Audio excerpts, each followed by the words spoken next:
LinkedIn is talking about why I didn't see anyone on the platform talking about racial equality off the back of everything that's happened.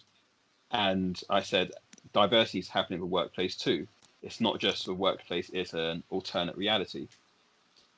And I put a few kind of practical tips in there for what businesses could do to improve their equality between the different races.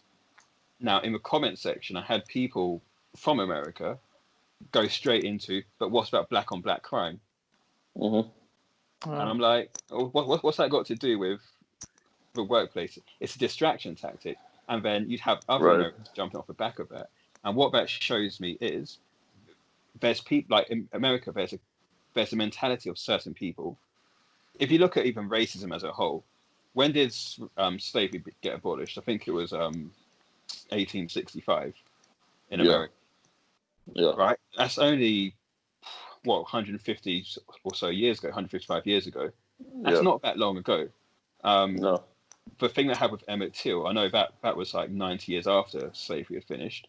And that was still able to happen. And 65 years on from that now, we can still see it. So if you look at the timelines, there's people who are still alive during the time of Emmett Till who would have passed on their racist views to their children, who are now adults and are now acting on those views and have their own children who are now being indoctrinated into that too. So it still exists there. And in the UK, the police, it's a bit different because we don't have guns in this country. It's not been legalized. Yeah. But there is still police brutality. If you come to London, come to certain ends in London and speak to people and how they've been kind of approached by police and how the police acts differently towards black people compared to other races, it's still a big issue. And I mean, Tyler, you'll know me. You know I don't get involved in anything like that. But I've been stopped by the police a number of times too.